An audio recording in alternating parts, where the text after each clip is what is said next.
우리 인생은 참 많은 실패를 하게 됩니다. 물론 실패는 성공의 어머니다라는 말을 우리가 듣고 있지만, 실패 가운데 있는, 지금 넘어져서 일어날 힘조차도 없고 걸을 힘조차도 없는 그 실패자가 그 얘기를 들으면 사실 위로가 되는 말은 아닌 것 같습니다.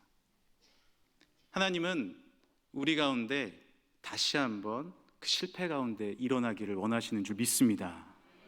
무너져 있고 흔들거리고 넘어져 있지만 다시 한번 이 성전에 나온 오늘 이 아침에, 부활의 이 아침에, 오늘 말씀드렸죠? 오늘도 부활절이다, 부활절기다. 할렐루야. 이 부활절기의 이 아침에 하나님께 다시 한번 회복되는 은혜를 우리 가운데 허락해 주실 줄 믿습니다. IMF 가운데, 코로나 가운데 여러 가지 실패를 우리는 경험하게 되죠. 관계의 실패, 학업의 실패, 진로의 실패, 우리가 가정의 실패, 여러 가지 사업의 실패들이 우리에게 주어질 때가 있습니다. 한 장로님의 간증을 들은 적이 있습니다. 그 장로님은 집사님 시절 IMF를 만난 거예요. 그래서 사업을 하다가 젊은 사업가로 아주 주목을 받았는데 부도를 맞게 된 겁니다. 어떻게 회복해야 할지도 모르겠고 방법도 찾지 못한 거예요. 그래서 고민하던 끝에 그의 발걸음은 한강을 향해 가기 시작했습니다. 그리고 나의 삶을 포기하려는 그 순간이 있었다라고 고백을 합니다. 오늘 말씀의 베드로도요, 그는 원래 주목받는 제자였죠. 아주 용기 있고 당찬 제자였습니다. 그래서 주님 앞에도 주는 그리스도시요 살아계신 하나님의 아들입니다 라고 고백을 했고요, 주님 앞에 칭찬도 받았어요. 그리고 넘실거리는 파도 가운데 예수님이 걸어오셨을 때 나도 걷게 해주세요 라고 고백을 하고 그 바다에 내 몸을 내던지고 걷기도 하였습니다. 그리고 예수님이 잡혀가셨을 때 말고의 귀를 자르는 용감함을 보이기도 했습니다. 물론 예수님이 칼을 쓰는 자는 칼로 망한다 라고 말씀하셨지만 그의 마음에는 열정이 있었어요. 그러나 베드로는 십자가의 주님 앞에서 주님을 모른다 3번이나 부인하였고, 십자가의 주님 앞에서 어린 몸종이 저 사람 내가 봤습니다, 예수님과 함께 있는 거 봤어요 라는 여종의 말 한마디에 예수님을 저주하게 이릅니다. 그것이 베드로의 실패였어요.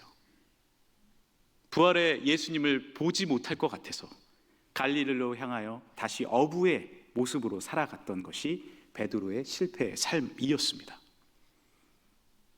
아까 좀 전에 얘기드린 장로님의 이야기를 이어갈까 합니다. 한강 앞에서 이렇게 섰는데 주님이 마음에 울림을 주시는 거예요. 너 왜 거기 그러고 있냐? 왜 나를 바라보지 않느냐? 내가 살아있는데 나에게 이야기하면 너에게 회복을 줄 텐데 할렐루야, 왜 거기 그러고 서 있느냐? 그래서 발걸음을 다시 옮긴 거예요. 어디로? 교회로. 그리고 교회 성전에 눈물을 흘리면서 애통하는 것입니다. 주여 나를 불쌍히 여기소서, 주여 나를 불쌍히 여기소서. 심령이 가난한 자는 복이 있는데 내가 심령이 가난하고 아무것도 가진 것이 없습니다. 주여 나를 일으켜 주옵소서.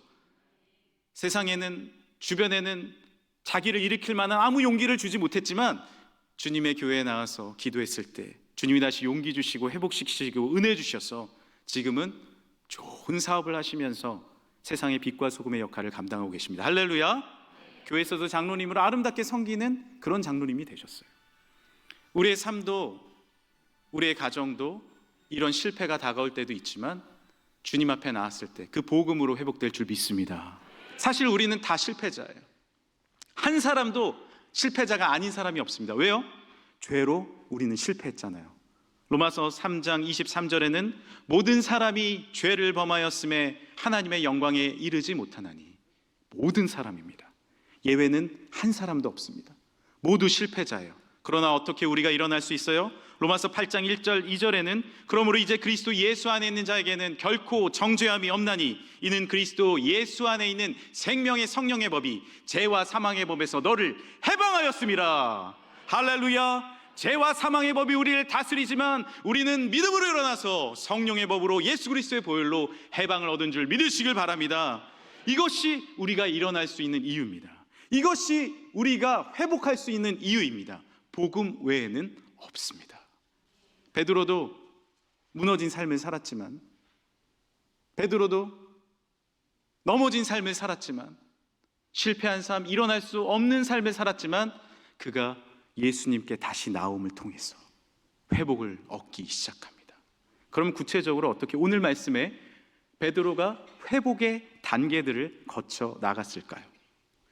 회복은요, 첫사랑의 장소로 다시 돌아갈 때 회복이 이루어집니다. 한번 따라해 주시겠어요? 첫사랑의 장소로 다시 돌아갈 때.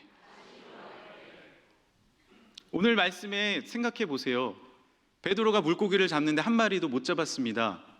밤이 새도록요. 어디서 본 것 같지 않습니까?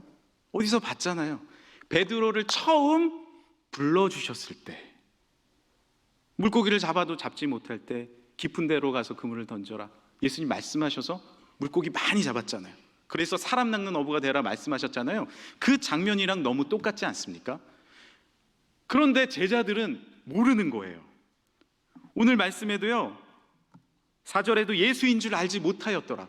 누군가 저 바닷가에 서 있고 오늘도 여전히 고기 한 마리도 안 잡히는데, 비슷한 일이 벌어지는데 잘 모르는 거예요.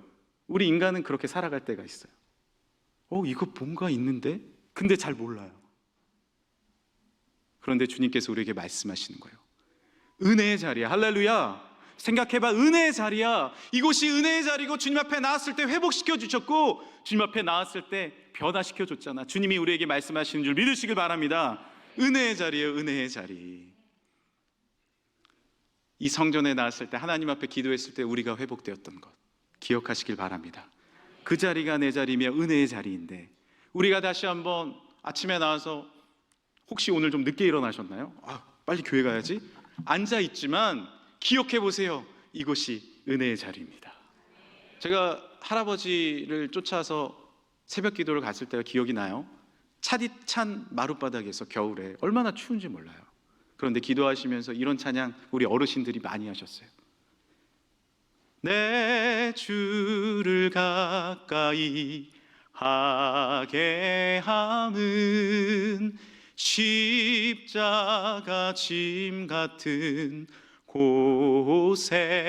고생이나, 내 일생 소원은 늘 찬송하면서 주께 더 나아가기 원합니다. 우리 어른들이 이 찬양하면서 힘들었던 그 시절을, 보릿고개를 이겨나가며 주님만을 바라봤던 이 찬양을 할 때 우리의 신앙이 회복되는 것입니다. 군인들은, 여기 군대 갓 제대하신 분들도 보이는 것 같은데, 실로암 많이 불렀잖아요. 어두운 밤에 캄캄하 훈련은 전투다 각계 전투, 이러면서 뭐 말도 안 되는 거 붙여가면서 불러요. 제가 군대에 그 세례식에 참석한 적이 있거든요. 이제 세례 주러. 근데 쫙 군인들이 정말 막 4,000명, 5,000명이 부릅니다. 다시 이 찬양할 때 그 신앙이 회복되는 거예요. 찬양은 그런 힘이 있어요. 할렐루야. 그래서 교회 올 때 그냥 오지 마십시오. 운전하고 오면서, 걸어오면서 찬양을 하세요. 찬양할 때 주님이 놀라운 회복을 주십니다. 살아계신 주, 나의 참된 소망. 우리가 많이 불렀던 그 찬양, 우리 교회가 많이 불렀던 그 찬양을 통해 살아계신 주님이 우리 마음 가운데 회복을 주십니다. 말씀도요, 제가 요 뒤에 말씀을 잘 안 보이시겠지만 이렇게 새겨놨어요. 이게 리폼한 성경이에요. 오래 보다 보니까 다 낡아서 가죽으로 리폼을 했습니다. 이 말씀이 어느 구절이냐면 여호수아 1장 8절입니다. 이 율법책을 내 입에서 떠나지 말게 하며 주야로 그것을 묵상하여 그 가운데 기록한 대로 다 지켜 행하라. 그리하면 내 길이 평탄할 것이라 내가 형통하리라. 할렐루야. 왜 이 말씀을 여기 뒤에 새겨놨느냐, 제가 말씀을 10장씩 읽는다고 말씀드렸잖아요. 그런데 부족한지라 인간인지라 젊을 때부터 읽다가 힘들면 또 못 읽은 적이 있었어요. 그러면 주일날 이렇게 주일 아침에 나와서 예배드리면, 오늘 하나님께서 우리에게 주시는 말씀은 여호수아 1장 8절, 이 율법책을 내 입에서 떠나지 말게 하며, 마음이 찔리는 거예요. 하나님 다시 읽겠습니다. 그래서 또 막 읽어나가요. 근데 또 며칠 못 읽고 몇 주 못 읽습니다. 교회 갑니다. 오늘 하나님께서 우리에게 주시는 말씀은 여호수아 1장 8절.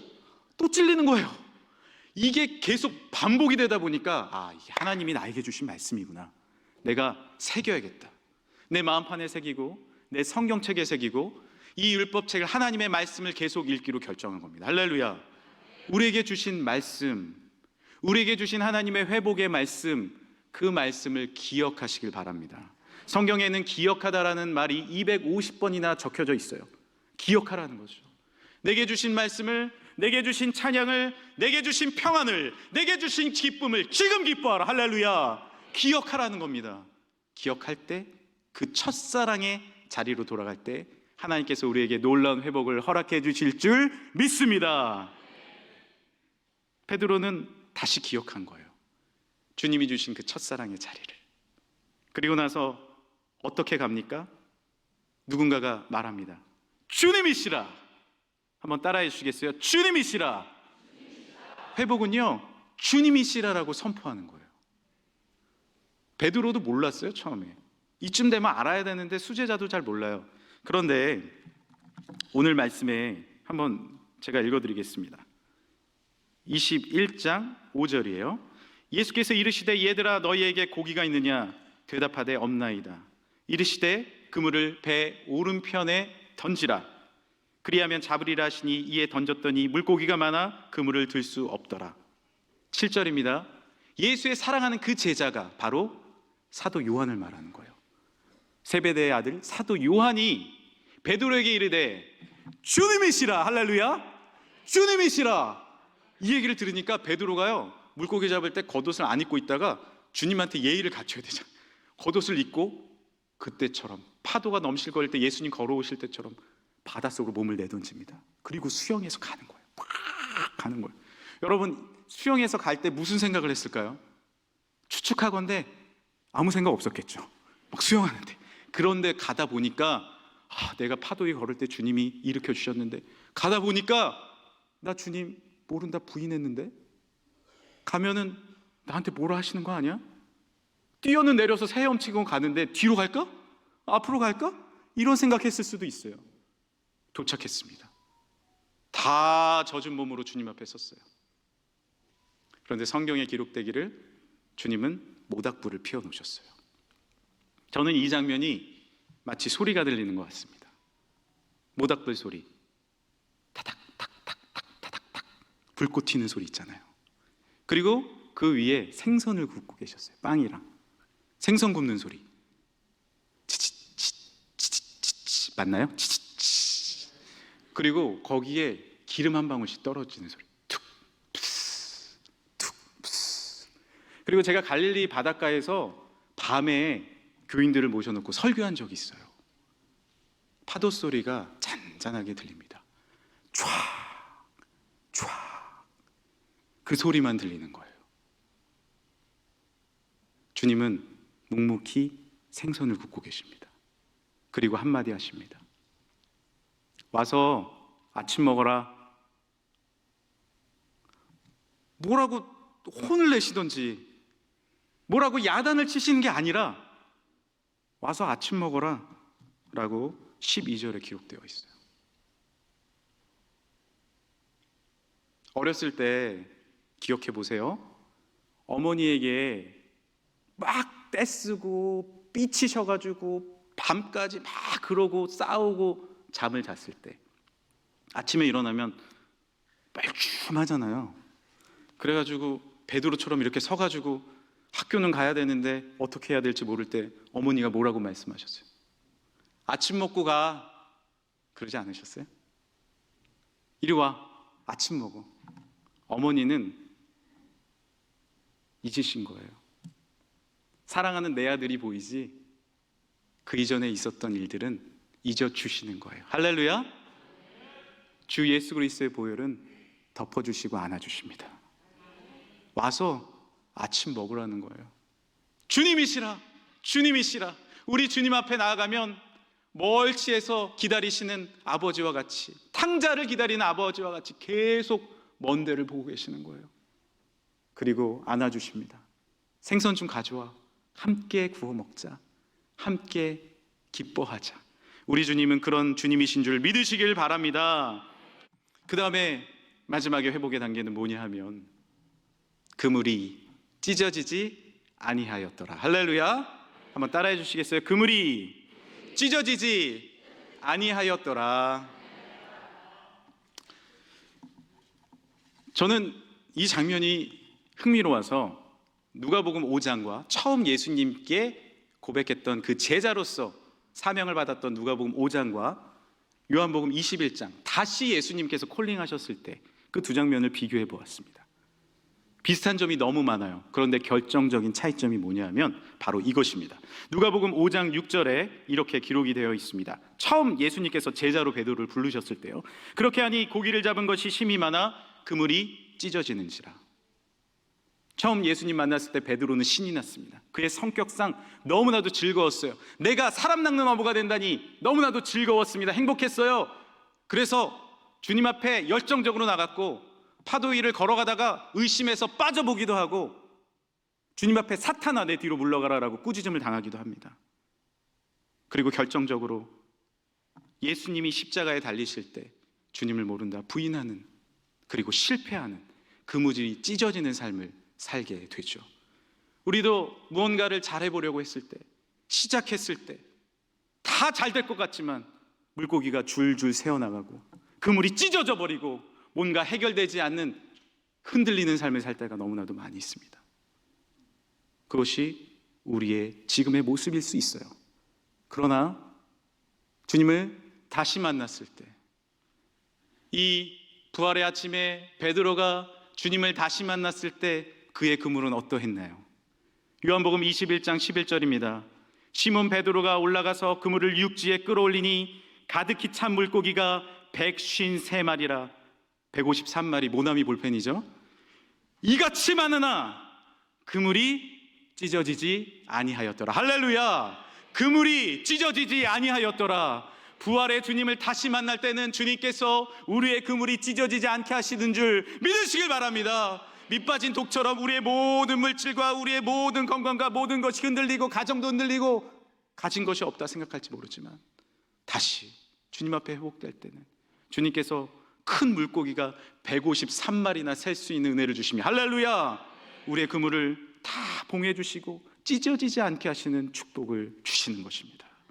회복은 무엇입니까? 주님의 그 사랑으로 우리의 그물이 찢어지지 않는 것입니다. 무엇이 우리의 그물을 버티게 합니까? 주 예수 그리스도의 사랑인 줄 믿으시길 바랍니다. 상처는요 참 아파요. 상처는요 아물어지지 않을 것 같아요. 찢어진 그 상처는 내 마음을 힘들게 합니다. 제가 군대에서 의무병이었거든요. 중대반장을 잘해서 그런지 의무병이 됐어요. 의무병은 치료해 주는 거잖아요. 의무병이 잘 되면 병원으로 갑니다. 그래서 편하게 지내요. 근데 저는 전방으로 갔어요. 같이 훈련 뛰었어요. 같이 여러 가지 훈련을 뛰면서 수많은 상처들을 받습니다.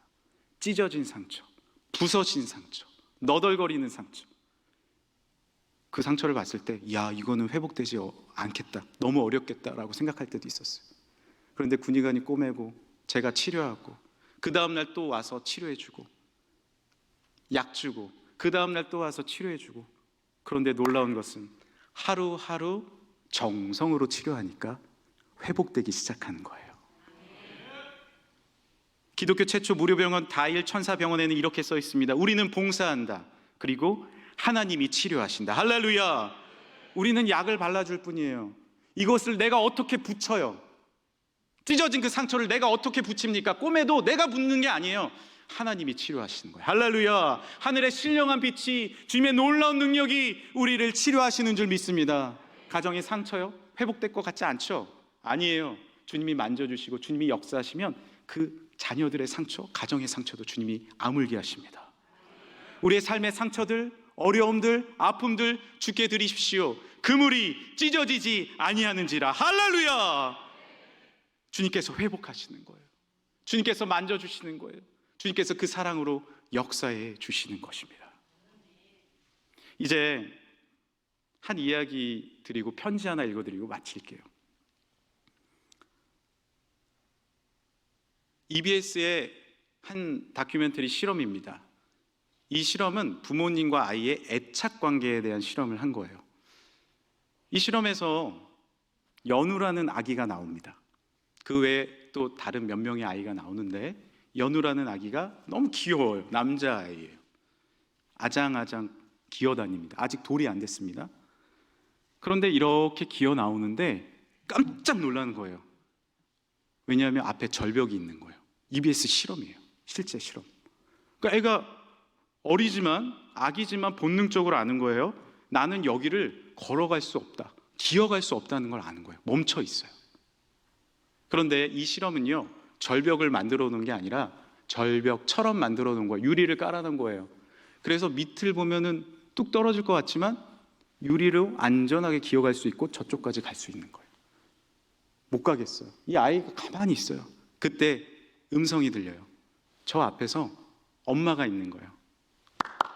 연우야, 연우야, 괜찮아, 이리 와. 그러니까 연우가 밑에 한 번, 엄마 한 번, 밑에 한 번, 엄마 한 번 보는 거예요. 그러니까 엄마가 미소를 지으면서 연우야, 할 수 있어, 이리 와. 너 넘어올 수 있어, 이리 와. 밝게 웃는 거예요. 그러니까 연우가 절벽 한 번, 엄마 한 번, 절벽 한 번, 엄마 한 번 쳐다보는 거예요. 엄마가 한 번 더 얘기합니다. 연우야, 너 할 수 있어. 너 올 수 있어. 이리 와, 이리 와. 그러니까 연우가 발걸음을 떼는 거예요. 손을 떼고 무릎을 떼서 그곳을 기어가기 시작하는 겁니다. 그곳을 기어가서 아래를 보지 않아요. 엄마를 보고 기어가는 거예요. 그리고 엄마 품에 안기는 실험을 했습니다. 이것이 부모님과 아이의 애착의 기적이에요.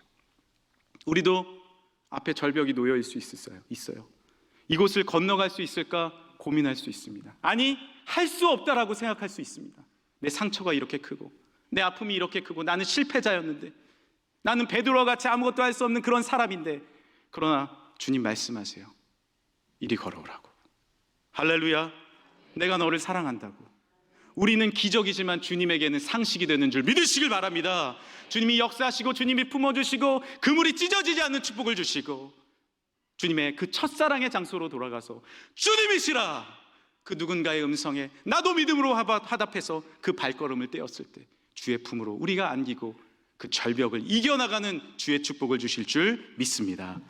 마지막 편지를 읽어드리겠습니다. 이 편지는요, 요한복음 21장을 보낸 베드로의 편지예요. 베드로의 심정으로 제가 써봤습니다. 네, 저는 분명한 실패자였습니다. 수제자가 아닌 제일 못난 제자가 접니다. 그런데 예수님의 그 기쁘신 사랑은 나를 다시 세워주셨습니다. 아직 저는 무엇을 해야 할지, 어떤 사역을 감당해야 할지 잘 모릅니다. 그러나 확실히 아는 것은 내가 주님 사랑한다라는 그 한 가지입니다.